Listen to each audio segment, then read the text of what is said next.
The salt-kissed air of the Pacific coast is usually a balm to my soul. But tonight, it's thick with the cloying scent of champagne and hypocrisy.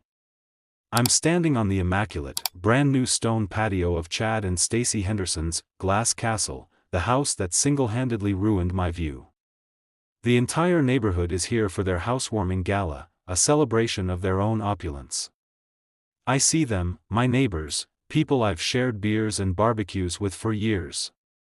They're all laughing, their faces flushed with expensive alcohol and the reflected glory of the Hendersons' wealth. They ooh and ah over the floor-to-ceiling windows, the infinity pool that seems to spill into the ocean, the custom steelwork. No one mentions the 12-foot-high, windowless side wall that now dominates the western edge of my property, casting my once sun-drenched cottage into perpetual shadow by mid-afternoon. No one talks about the view they helped him steal. Chad Henderson, a man whose smile is as polished and cold as the quartzite on his kitchen island, clinks a fork against his flute. The crowd hushes. "Stacy and I just want to thank you all for coming," he booms, his voice accustomed to commanding attention. "It means the world to us that our community is here to celebrate this dream with us. We've worked so hard for this." He puts a possessive arm around Stacy, who beams up at him. "And we couldn't have done it without the patience and understanding of our incredible neighbors." His eyes sweep the crowd and land on me. A flicker of something, pity?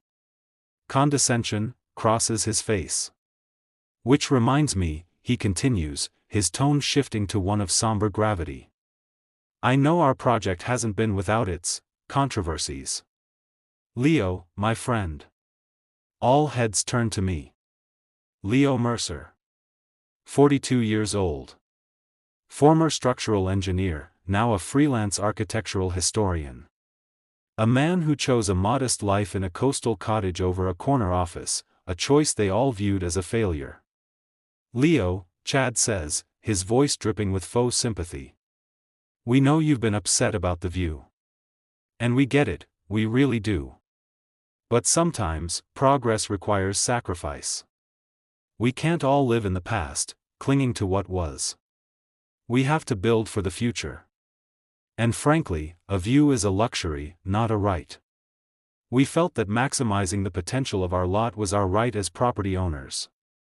We hope you can, in time, learn to appreciate the architectural beauty we've brought to the cliffside, instead of dwelling on what you've lost." The silence is deafening. It's a public undressing. He's framed my legitimate grievance as petty nostalgia, my loss as a necessary casualty of his progress. I feel 100 pairs of eyes on me, a mix of embarrassment and morbid curiosity. They're waiting for the quiet, reclusive historian to finally snap. But I don't. I simply take a slow sip of my club soda, my hand perfectly steady. I meet Chad's gaze and offer a small, enigmatic smile. It's not a smile of agreement. It's a smile of knowledge. A smile that says, "You have no idea what I know." "No dwelling here, Chad," I say, my voice calm and clear, carrying in the quiet.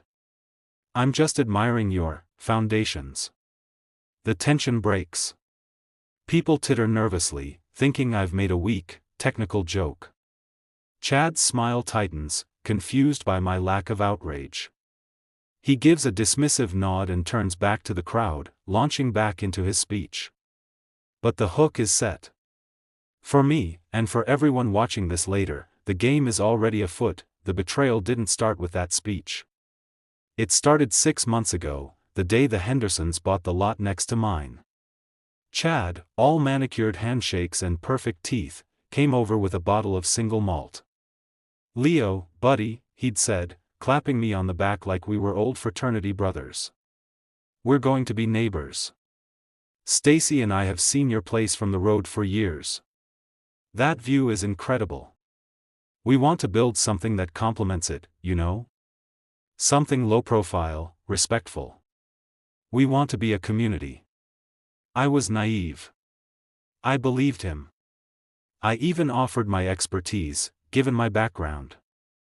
I talked about soil stability on the cliff, local building codes, sightline preservation. Chad listened intently, took notes, and thanked me profusely. Then the bulldozers came. And they didn't dig a modest footprint. They clear-cut the entire lot, tearing out ancient, wind-sculpted cypress trees that had framed my ocean vista for a century. I went to him, concerned.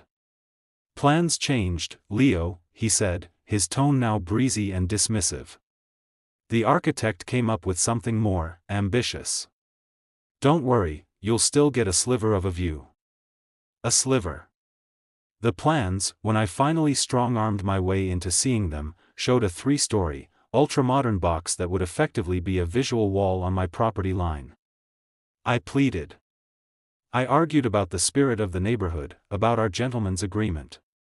Stacy, who I'd once helped choose paint colors for their previous home, stopped returning my texts.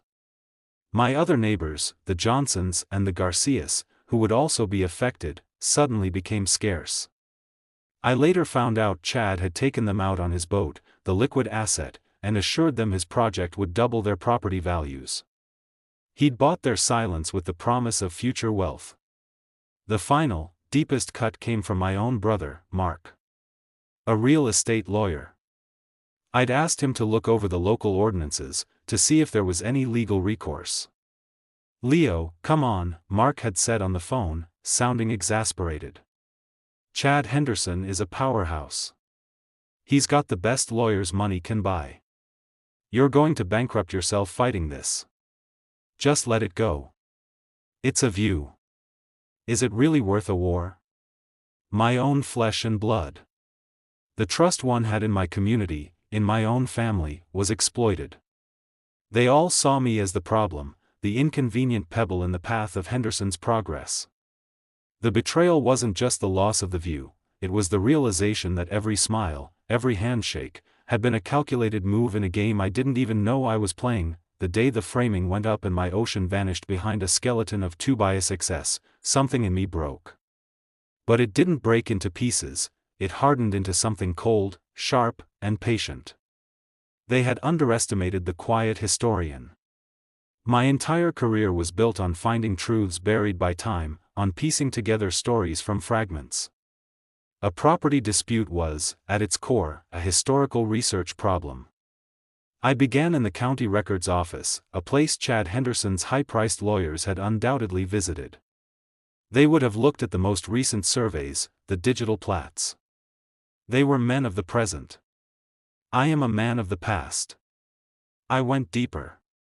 I spent days in the dusty, subterranean archives, looking for the original land grants and subdivision plans from the 1970s when this stretch of coast was first developed. It was grueling, eye-straining work.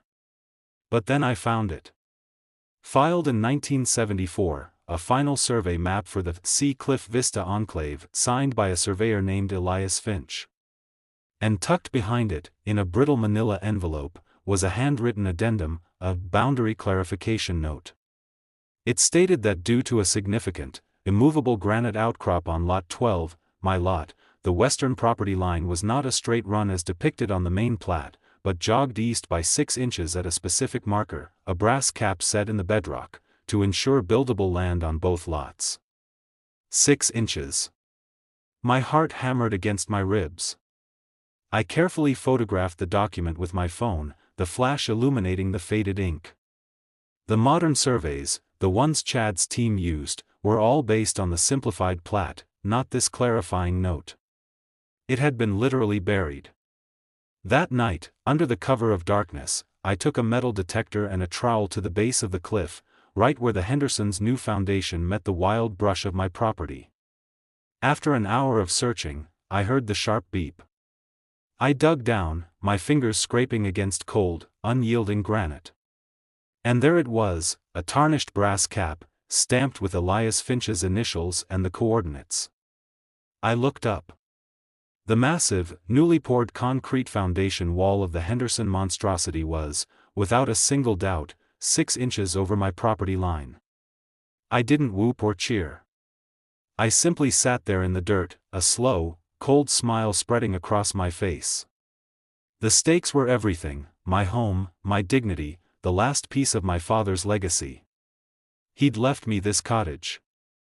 The view was his final gift to me. Back inside, I created a hidden, encrypted folder on my computer. I labeled it Elias. Inside, I placed the photos of the document, the GPS coordinates of the marker, and I started compiling everything else. Security footage of Chad's workers routinely trespassing on my land. Recordings of my civil conversations with him where he patronized me.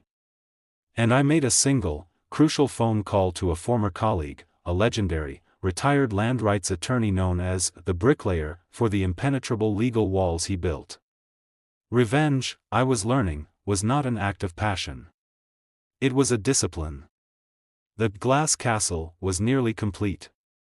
The bulldozers were scheduled to return at dawn to begin the final landscaping, a process that would irrevocably tear up the land right up to, and as I now knew, over, my property line. 2 days before the gala, I walked into the county building department. I didn't go to a clerk. I asked for the head of the department. I was calm, dressed in a simple button-down shirt. I placed a single, plain white envelope on his desk.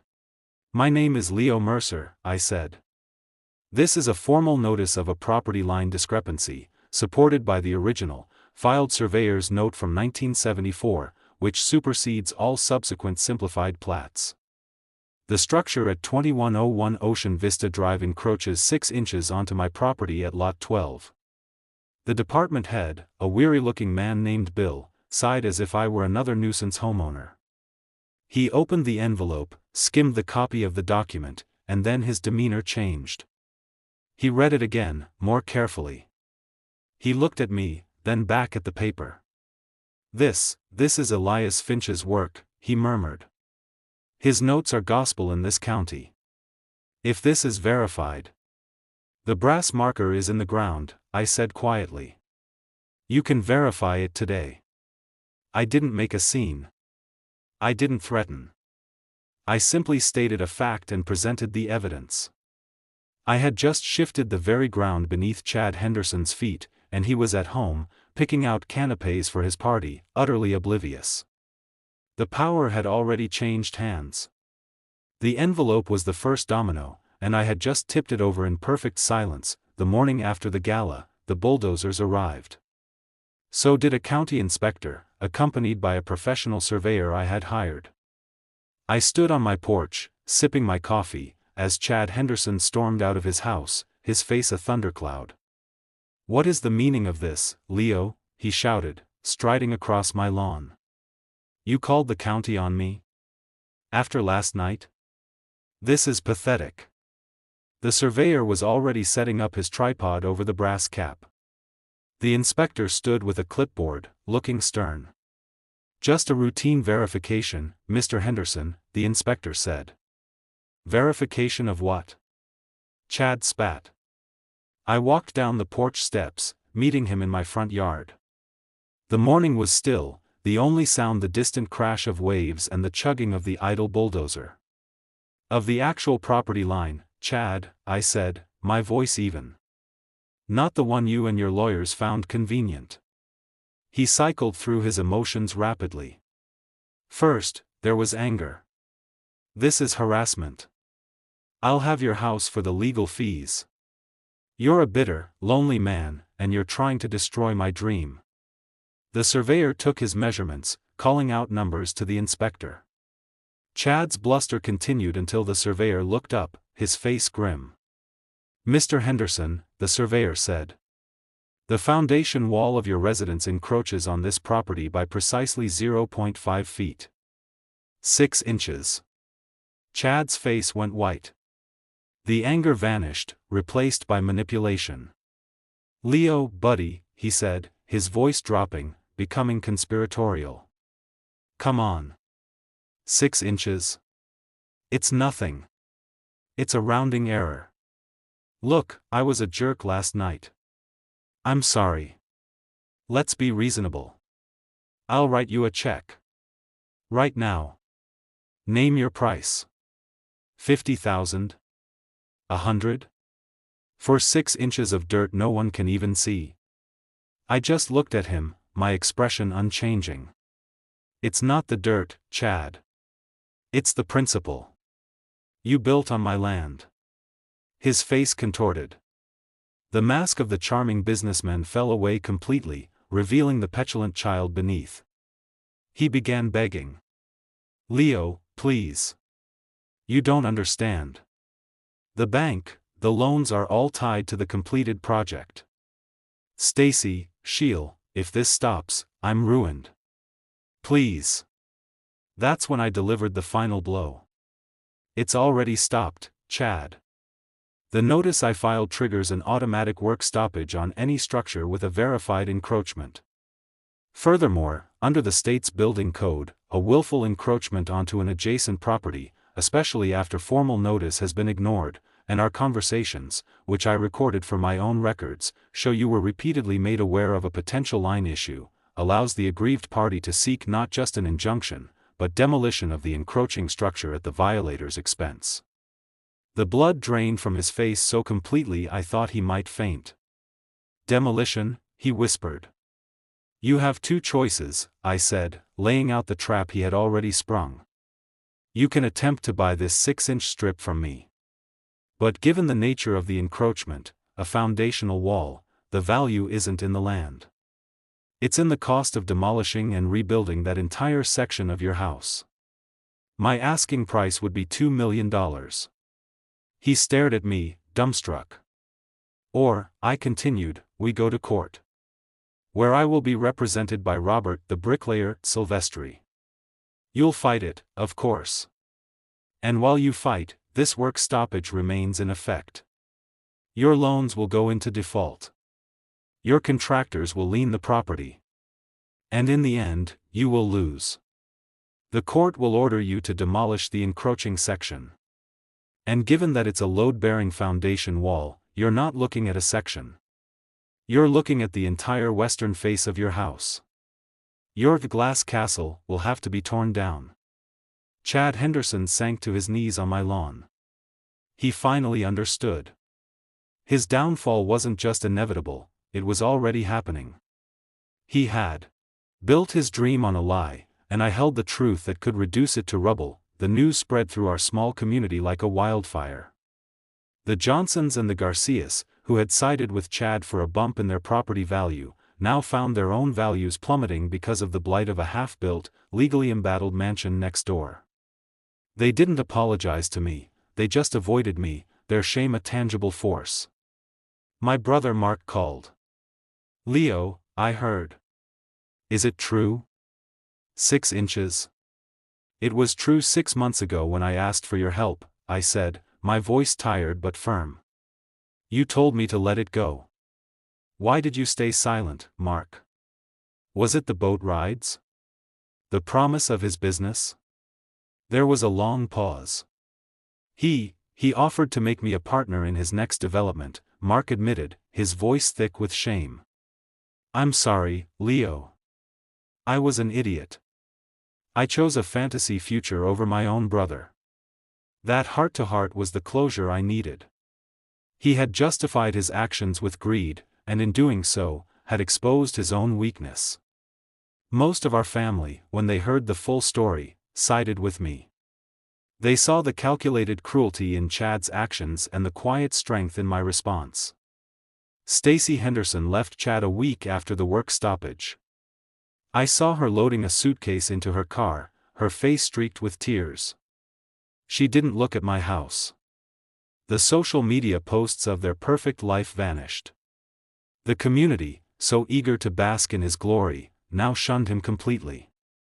He became a ghost, haunting the halls of his unfinished, worthless palace. Chad's collapse was not just a stumble, it was a structural failure. The bank called in his construction loans. He was over-leveraged, having poured every asset into the glass castle. The contractors, unpaid, filed lawsuits. The liquid asset was repossessed. His other business deals, built on a facade of success, crumbled as news of the legal debacle spread. His reputation was not just ruined, it became a cautionary tale for arrogant developers. He tried to fight. He hired new lawyers, who took one look at the Elias Finch document and Silvestri's name on the other side and advised him to settle. But there was no settling with me. Not anymore. The court proceedings were swift and brutal. The judge, unimpressed with Chad's attempts to paint me as vindictive, ruled in my favor on every count. The final order was delivered: the encroaching structure was to be demolished at the defendant's expense. The bulldozers did arrive at dawn, just not for the landscaping. They came for the house itself. I sat on my porch, the same spot where I'd watched my view disappear, and I watched as the giant mechanical claw tore into the foundation wall, the one that was 6 inches over the line. It wasn't a noisy, explosive demolition. It was a slow, systematic, and utterly humiliating deconstruction. Chunk by chunk, the concrete was broken and hauled away. The entire western side of the house, now unsupported, had to be shored up with massive beams, a permanent scar on the face of his dream. Chad Henderson was there, watching from a distance. He looked like a shell. He had lost his wife, his money, his reputation, and now, brick by brick, he was losing the very symbol of his ego. The poetic justice was absolute. The weapon of his own trade, construction, had become the instrument of his total destruction. With the wall gone, my view returned. It was even more breathtaking than I remembered, the ocean stretching out to the horizon, unobstructed, eternal. The victory was sweet, but the peace was sweeter. I used the knowledge I'd gained through the process.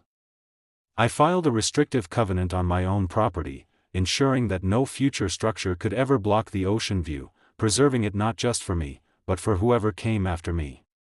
My property value, far from crashing, skyrocketed. I started writing a book, The Lies in the Land: How to Research Your Property's True History, which became an unexpected bestseller. I was no longer just Leo Mercer, the quiet historian. I was Leo Mercer, the man who had used the past to secure his future. I was respected, finally understood, and utterly free.